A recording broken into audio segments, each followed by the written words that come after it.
Hey guys, and welcome back to Battlefront Updates. I haven't really talked much about this topic because, as most of you know, I don't like to make these kind of rage title videos where it's like, oh, they're screwing up so badly, or this is the worst thing that happened ever, or things like that. So that's why I haven't talked too much about Battlefield 2042, also because it's a game that I haven't really played a lot, but at this point, it's getting so bad that I kind of wanted to talk about it. And the reason to why I still think it's relevant, and I know some of you might think that I'm beating a dead horse, but seeing how the support of Battlefront 2 was cancelled and a potential Battlefront 3 was cancelled for this very game, and then to see it fail so spectacularly makes me incredibly sad, and it just makes me think what could have happened if those resources were put elsewhere, whether it would be continuing Battlefront 2 or actually making a proper Battlefront 3. And if you guys aren't caught up, Battlefield 2042 has had a very rough launch with everything from missing content, missing like basic features like a scoreboard, bad performance, and just overall not delivering what the Battlefield community wanted. And then they plan to have this season system, which would be a little bit like the seasons were initially for Battlefront 2, but you know, you get a new specialist, some new maps and stuff like that. And this is actually paid for, so it's included in like the Gold and Ultimate Edition. It's not free for everyone. But they just came out and said that this has been delayed until early summer. And again, I'm not the most read up on Battlefield, but when I put this into perspective, I realize how bad it actually is. Because if we think back about Battlefront 2, yes, PR-wise, the launch was probably worse than Battlefield 2042. But I still remember that we had a launch, and obviously we had loot boxes, they were removed, and there was this huge media controversy around that. And then they had to actually fix the progression system, so the game was released in November, and then 2018 March, they actually completely revamped the progression system and fixed it. And on top of that, we had the Last Jedi season in December. And in April, we had Ewok Hunt, and I think it was also around that time they released Bespin, and I think it was Jabba's Palace, or at least it was another old map they took back. And then in June we had the solo season, and that still was not enough for us. I remember the rage, we wanted the Clone Wars content, we wanted the new heroes. But now that I put that into perspective, they performed open heart surgery on the game, removed the loot boxes, completely revamped the progression system while still giving us a little bit of content. And now we have Battlefield 2042, which still has to fix a lot of core issues, which is why Season 1 has been delayed this much. But still, they're not really getting any new content. They're getting some skins and stuff like that, and Battlefield Portal is probably the highlight for me of Battlefield 2042, where you can create your own game modes and things like that. But they're not even getting near what we got with Battlefront 2, and that was even bad the first 6 months or so. And then it obviously picked up with all the Clone Wars content, heroes and stuff like that. I mean, you guys know what happened. The game ended up in a really good state, in my opinion, and the community was extremely happy. And then they killed that support to say we're going all in on the next Battlefield. And that's the thing, they killed Battlefield 5's post-launch support, they killed Battlefront 2's post-launch support to go all in on this massive Battlefield 2042 game, and then look where it ended up.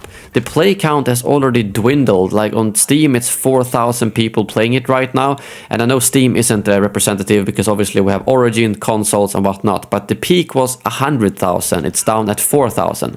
Battlefront 2 is sitting at 1,000, and you know, it's broken on PC, and back then the game wasn't actually released on Steam, so the fact that we got a quarter of Battlefront 2 players compared to Battlefield 2042 and the game hasn't been supported, well, you get what I mean. That alone is just, it just shows the state of the game.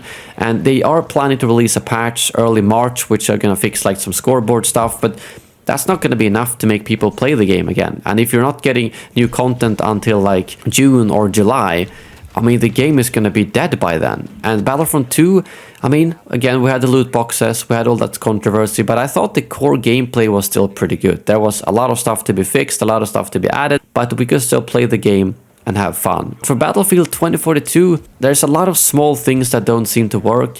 And for me personally, since I'm not the biggest Battlefield player, all I can judge is that I just didn't get hooked on the game, simply put. I mean, you guys know, I'm not the kind of person who just rage quits a game because everyone else does it. I played it a fair bit during the beta. I thought it was pretty fun, but the performance was really annoying to me, lagging a lot, and then I just haven't seen any reason to go back. I haven't felt like I didn't like the gunplay 100%, and I just haven't felt like going back. When I've played shooters, it's been Battlefront 2 or it's been like a Warzone. So I simply haven't had the urge to go back and play the game. And this just makes me incredibly sad because, again, I wish this game would have done really well. Because then at least the Battlefield community would have been really happy and we wouldn't have just thrown Battlefront 2 and Battlefront 3 in the garbage for no reason at all. But now, like Westy says here, support for Battlefield 5 ended for this. Support for Battlefront 2 ended for this. Battlefront 3 didn't happen for this. Need for Speed got delayed for this. Was it worth it? Probably not, because I don't see much people in the Battlefield community at all being positive about this. And even the people who have supported Battlefield and worked with them for years are now kind of just abandoning the game because they don't see any reason to play it. And I mean, I'm probably not going to play the game again until maybe I'll give it a go in June or something like that. At least I think it's included in my Origin or EA Access Pro membership, so I might give it a go in June. But other than that, I don't see any reason to go back to play the game. I have a lot of other games I play at the moment, and I'd rather play Battlefront 2 custom servers with mods than I would play Battlefield 2042.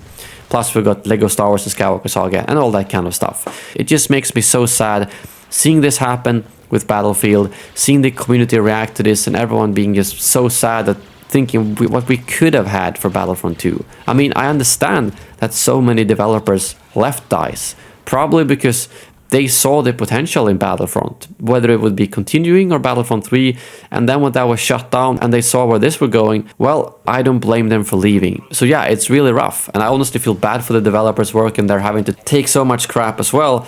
Not that the game doesn't deserve it, but I know it's rough to work on a game that has an incredibly poor launch. I mean, I know a lot of people who worked on Battlefront 2, and it was really hard on them. Even if they personally didn't do anything wrong on the game, they just did what they were asked to do, and they did their best. And then a few people, or I don't know exactly how the whole loot box fiasco was screwed up from the beginning, but you get my point. It's rough to work in a game that launches this poorly. So basically, everyone suffers from this. The whole Battlefield community, the whole Battlefront community, all the developers, and yeah, I'm just not really sure what they thought was going to happen with this game, because there's just a lot of stuff missing, and despite having so many developers working on this game, it seems to take them forever to actually put out some content now. Slower than they were for Battlefront 2, a lot slower actually. So I'm not sure if they've just given up on this game just like they did with Battlefield 5 and they're shifting over to another Battlefield project.